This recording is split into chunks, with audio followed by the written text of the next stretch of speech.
नमस्कार मंडळी, श्री स्वामी समर्थ. आपण सगळेच ज्याची आतुरतेने वाट पाहत होतो तो अधिक मास अखेर जवळ येतोय, ज्याला आपण अधिक मास, पुरुषोत्तम मास किंवा मलमास म्हणून ओळखतो. तर हा अधिक मास खूप खास असणार आहे. अधिक मास हा 17 मे ते 15 जून हे 30 दिवस म्हणजे आपल्यासाठी आध्यात्मिक रिचार्ज होण्याची मोठी संधी आहे. पण अनेकदा आपलं काय होतं माहिती आहे, महिना सुरू होतो आणि आपल्याला समजतच नाही की नक्की कोणत्या दिवशी काय करायचं. म्हणूनच आजच्या व्हिडिओमध्ये मी तुमच्यासाठी एक अधिक मास स्पेशल कॅलेंडर घेऊन आले आहे. कोणत्या दिवशी कोणती सेवा करायची याची एक सोपी लिस्ट आपण पाहणार आहोत, जेणेकरून तुमचा एकही महत्त्वाचा दिवस हा चुकणार नाही. आणि त्यामुळे हा व्हिडिओ पूर्ण आणि शेवटपर्यंत नक्की पहा. चला तर मग व्हिडिओला सुरुवात करूया. तर बघा, अधिक मास हा 13वा महिना दर 3 वर्षांनी येतो. या महिन्यात सूर्य संक्रांत नसते, म्हणून हा महिना मलिन असा धोंड म्हणून मानला जातो. या महिन्यात कोणतेही मंगलकार्य, शुभकार्य हे केली जात नाहीत. तर दर 3 वर्षांनी एकदा येणारा हा महिना आपल्या सर्वांच्या आध्यात्मिक प्रगतीसाठी आणि पुण्यसंचयासाठी अत्यंत महत्त्वाचा असा मानला जातो. आणि जर या काळामध्ये आपण योग्य विधी केल्यास पापांचा नाश होऊन सुख समृद्धी आपल्याला प्राप्त होत असते. बघा, यंदा ज्येष्ठ महिना हा 2 वेळा येणार आहे. म्हणजेच काय, ज्येष्ठ महिना हा 2 महिन्यांचा असणार आहे. त्यातला पहिला महिना हा अधिक म्हणजे वाढीव असेल, जास्तीचा असेल, म्हणून हा महिना अधिक ज्येष्ठ म्हणून ओळखला जाईल. आणि दुसरा नीच म्हणजे मूळ महिना असेल ज्येष्ठाचा, तर हा नीच ज्येष्ठ मास म्हणून ओळखला जाईल. तर अधिक ज्येष्ठ मास हा 17 मे 2026 वार रविवार ते 15 जून 2026 वार सोमवार या काळामध्ये असेल. तसेच मूळ ज्येष्ठ महिना म्हणजे ज्याला आपण सर्वजण नीच ज्येष्ठ मास म्हणून ओळखतो, तर तो 15 जून 2026 वार सोमवार ते 14 जुलै वार मंगळवार पर्यंत असेल. यातली विशेष नोंद ही की यापूर्वी सन 2018 मध्ये ज्येष्ठ महिना अधिक महिना म्हणून आला होता. त्यानंतर आता 2026 मध्ये हा ज्येष्ठ महिना अधिक महिना म्हणून आला आहे. त्यानंतर तब्बल 11 वर्षांनी म्हणजे पुन्हा 2037 मध्ये ज्येष्ठ महिना हा अधिक महिना म्हणून येईल.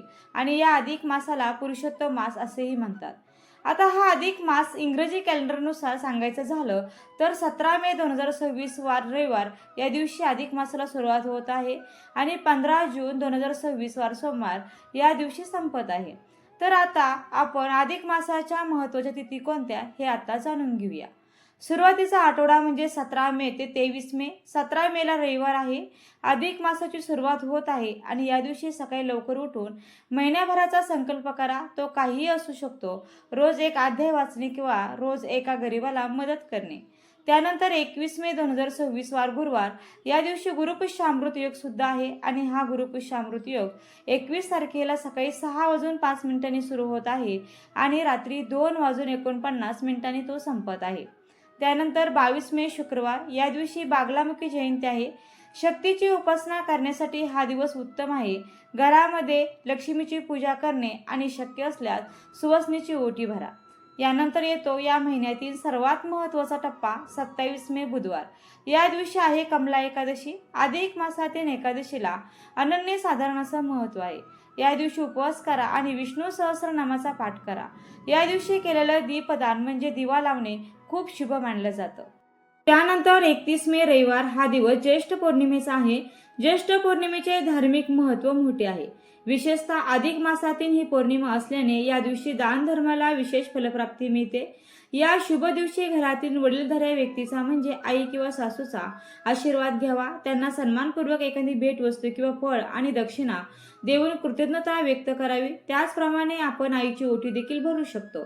पौर्णिमा तिथीचा प्रारंभ हा 30 मे 2026 वार शनिवार या दिवशी सकाळी 11:57 होत आहे आणि 31 तारखेला दुपारी 2:14 पौर्णिमा तिथी संपत आहे. त्याचप्रमाणे पौर्णिमेचा सत्यनारायण जो आहे तो तुम्ही 30 तारखेला सायंकाळी करू शकता. आणि काही कारणाने जर 30 मेला तुम्हाला सत्यनारायण करू शकले नाही तर तुम्ही 31 मेला दिवसभरात कधीही सत्यनारायण करू शकता. कारण 31 मेची पौर्णिमा तिथी जी आहे ती सूर्याने बघितलेली असणार आहे. आता यानंतर जून महिना सुरू होतो. जून महिना सुरू झाला की आपल्या सेवेची गती ही वाढवायची आहे. 11 जूनला येते या महिन्यातील दुसरी कमला एकादशी. तर धोंडेच्या महिन्यातील पहिली एकादशी 27 मे 2026 वार बुधवार या दिवशी आलेले आहे आणि धोंडेच्या महिन्यातील दुसरी एकादशी ही 11 जून 2026 वार गुरुवार या दिवशी आलेली आहे. आता बघा, योगायोग असा की या दिवशी गुरुवार आहे, जो विष्णू सहस्रवार मानला जातो. जर काही कारणास्तव तुमच्याकडून पहिली एकादशी चुकली असेल तर काळजी करू नका. देवाने तुम्हाला ही दुसरी संधी दिली आहे. या दिवशी विष्णू सहस्रनामाचा पाठ करा. किमान ओम नमो भगवते वासुदेवाय या मंत्राचा जप करा. लक्षात ठेवा, या दिवशी केलेली विष्णू सेवा तुमच्या संपूर्ण महिन्याचं पुण्य पदरात पाडून देऊ शकते. त्यानंतर 14 जून रविवार शिवरात्री आणि शेवटचा रविवार 14 जूनला आहे. अधिक मास, शिवरात्री आणि योगायोगाने हा महिन्याचा शेवटचा रविवार सुद्धा आहे. विष्णूच्या महिन्यात महादेवांची ही तिथी येणं म्हणजे हरिहर भेटच सुट्टीचा दिवस आहे आणि त्यामुळे वेळ काढून एखाद्या शिवमंदिरात नक्की जा. आयुष्यातील अडचणी दूर करण्यासाठी महादेवाला अभिषेक करा. महिना संपत आलाय, त्यामुळे या शेवटच्या रविवारी केलेली शिवभक्ती तुम्हाला एक वेगळी सकारात्मक ऊर्जा ही देऊन जाईल. आणि अखेर 15 जून सोमवार अधिक मासाचा शेवटचा दिवस म्हणजेच अमावस्या हा दिवस म्हणजे आपल्या महिन्याभराच्या भक्तीची सांगता करण्याचा दिवस. आपण जे 33 अनारशाच्या दानाबद्दल बोललो होतो त्यासाठी हा सर्वोत्तम मुहूर्त आहे. एखाद्या ब्राह्मणाला शिदा द्या किंवा गरजूंना अन्नदान करा, पण हे दान करताना सोबत रुपयाचं नाणं ठेवायला मात्र विसरू नका. दिवसभर आपण जी सेवा केली त्याबद्दल देवाचे आभार मानण्याचा आणि आनंदाने या पवित्र महिन्याचा निरोप घेण्याचा हा दिवस आहे. म्हणजे 15 जून 2026 वार सोमवार या दिवशी धोंड्याचा महिना हा संपत आहे. बघा, जगातील प्रत्येक जीव हा 5 घटकांनी बनलेला आहे. जल, अग्नी, आकाश, वायू आणि पृथ्वी. ज्या काळात व्यक्ती धार्मिक कार्यासह ध्यान, योग इत्यादीद्वारे आपल्या शरीरात उपस्थित असलेल्या या पंचमहाभूतांचा समतोल स्थापित करण्याचा प्रयत्न करतो तो काळ म्हणजे अधिक मास. म्हणूनच अधिक मासादरम्यान केलेल्या कामांनी दर 3 वर्षांनी परमशुद्धता प्राप्त केल्यानंतर व्यक्ती नवीन ऊर्जेने भरून जातो. स्नान, दान, व्रते, नियम पाळल्याने मनुष्याला मुक्ती मिळते व त्याचे इच्छित मनोरथ सुद्धा पूर्ण होते. तर मंडळी, तुम्हाला यातील फार काही करणं शक्य नसेल तर तुम्ही रोज तुळशी समोर दिवा लावा. शक्य असेल तर रोज पुरुषोत्तम महात्म्य ग्रंथाचा एक अध्याय वाचा. 33 या संख्येचे महत्त्व ओळखून दानधर्म करा.